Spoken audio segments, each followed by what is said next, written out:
안녕하세요. 오토기 김정민입니다. EV6 GT 아우토반 시승기 화제죠. 네. 대단하다 이렇게 보시는 분들이 많은데 와중에서는 또 배터리가 살살 녹는데 무슨 의미가 있어. 77.4kW 배터리로 430kW 이거 무책임하게 이렇게 하면 주행거리 어떻게 할 거야? 그리고 그렇게 잘 달리면 뭐에 잘 써야지. 자, 실시간으로 한 채널로서요. 네. 뭐 전기 모터 그리고 배터리의 상태 이런 것들을 실시간으로 모니터링 할 수 있게 수치를 공개했습니다. 요거 보면 대충 야 이거 뭐야 이거 대단한데 아시는 분들은 이렇게 생각을 하시고요. 모르시는 분들은 여전히 이 수치가 뭘 의미하는지를 모르시니까 과거에 의심했던 그리고 유럽차가 대단해라는 믿음의 영역이 안 깨지니까 계속 꼬리에 꼬리를 무는 의문이 나오는 거죠. 배터리가 살살 녹는다? 430kW면은요 77.4kWh 배터리로 풀로 운행하게 되면 430kW 출력을 다 쓰게 되면 몇 분이면 끝나는 줄 아십니까? 11분이 안 됩니다. 계산해 보시면 10분 한 50 몇 초 될 겁니다. 현대기아만 그렇습니까? 아닙니다. 테슬라도 그렇고요. 포르쉐도 그렇고 폭스바겐도 그렇고 BMW 벤츠 다 그렇습니다. 이건 산수입니다. 출력에 사용되는 에너지만큼 소모가 되는 거예요. 그러면 430kW의 출력을 1시간 동안 쓰려면요 430kWh의 배터리가 들어가야 됩니다. 이러면 대형 트럭이죠. 그러니까 살살 녹는 건 당연한 겁니다. 출력을 높여서 최대 속도로 달리고 있을 때 배터리는 어떤 차든 살살 녹습니다. 그러니까 그거 보고서 야 기술력이 이거밖에 안 돼? 절대 이런 오류를 범하시면 안 됩니다. 자, 그 다음에 한정되어 있는 배터리 최대한 적은 용량의 배터리로 최대한 많은 주행거리를 가려면 회생제동량을 통해서 얼마나 손실되는 에너지를 다시 회수하느냐 이겁니다.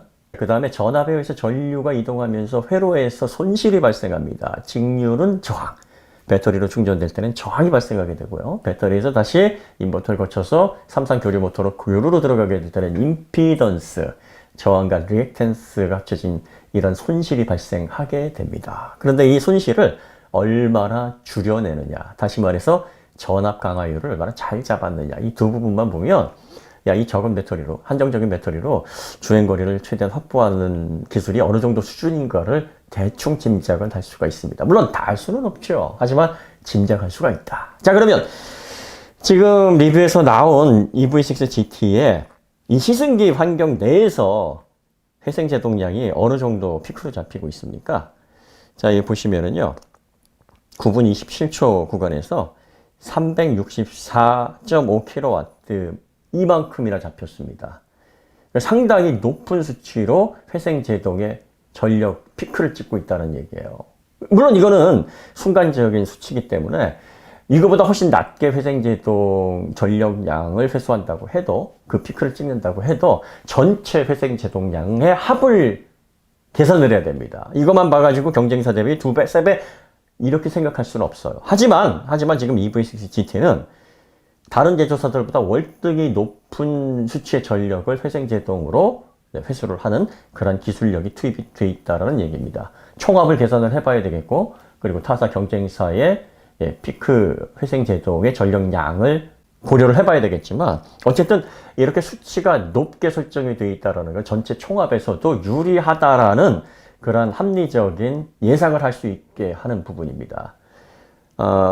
차이가 어느 정도냐면요. 테슬라 대비 거의 3배가 넘습니다. 이 피크 수치가. 요거는 정확하게 확인해서 얼마 대 얼마다 이렇게 제가 확인을 시켜드리도록 하겠습니다. 차후에. 자, 그러니까 지금 현대기아의 전기차 회생제동 기술이 일부 불신하시는 분처럼 절대로 허접하지 않습니다. 오히려 세계 탑 클래스 수준, 테슬라보다도 더 회생제동 기술에 있어서 앞서 있을 수 있다라는 합리적인 예상을 하게 하는 그런 수치를 보여주고 있는 거예요. 확정 지을 수는 없어요. 이걸 가지고 확정 지을 수는 없지만 상당히 의미 있는 수치다. 자, 그 다음에 여러분들이 보셔야 될 게 전압 강화율이에요. 예, 제가 잠깐 말씀드렸듯이 전압 강화라는 게 뭐냐면 전압에 의해 전류가 이동해서 회로의 저항 또는 임피던스에 의해 손실된 전기 포텐셜, 요걸 전압 강화라고 합니다. 그 비율이 전압 강화율이에요. 원래 전기는 높은 곳에서 낮은 곳으로 흐르게 되는데 그 과정에서 손실을 피할 수 없습니다. 어떤 회로든지 손실은 발생합니다. 직류는 저항이고요. 교류는 임피던스라는 손실이 발생합니다. 그럼 이 손실을 얼마나 줄여내는가가 사실은 전기차에서 한정된 배터리로 얼마나 많은 거리를 주행할 수 있게 하느냐의 핵심 중에 가장 중요한 부분일 수 있습니다. 자, 그런데 이제 EV6 GT가 이 주행 환경 내에서 테스트를 해보니까 전압 강화율이 6에서 7% 수준이었다. 그러니까 쉽게 말해서 손실률이 상당히 낮았다라는 얘기예요.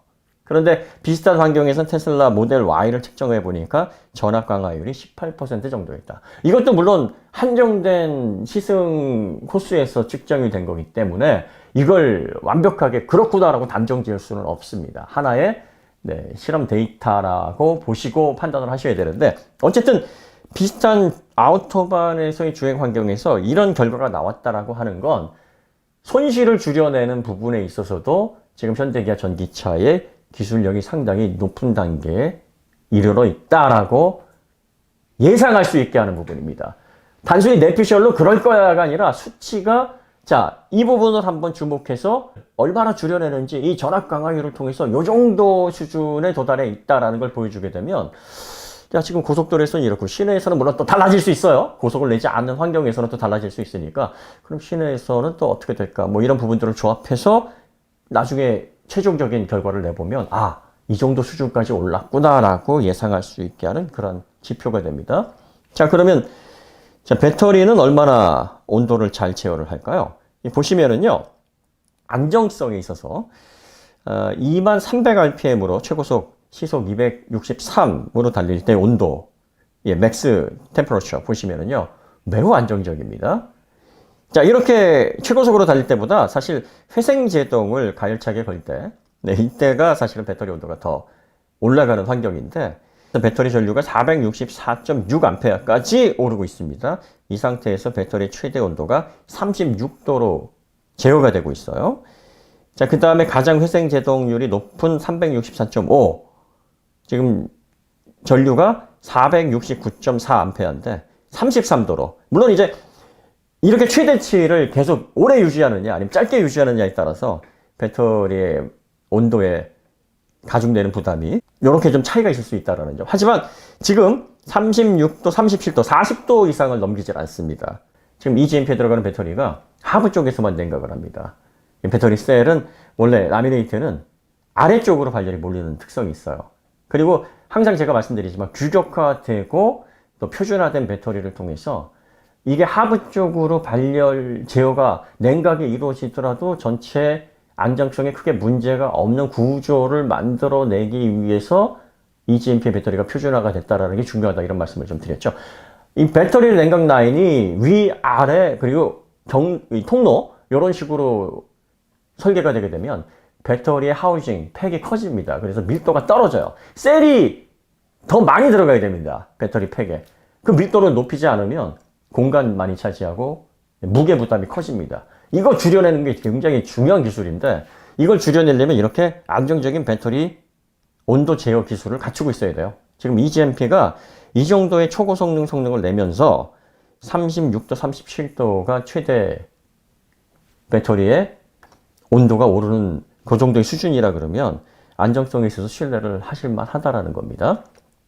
자, 그 다음에 주행이 끝난 다음에 캘리퍼 온도를 이제 저도 똑같은 적외선 온도계 여러 개 가지고 있습니다. 제가 차가 출시되면 이런 거 다 테스트를 해드릴 건데 31.3도 상당히 브레이크 쪽에서도 크게 무리가 가지 않는 선에서 주행이 잘 이루어졌다. 물론 프로드라이버가 했으니까 또 이럴 수도 있겠죠. 어쨌든 이렇게 수치를 보면은요,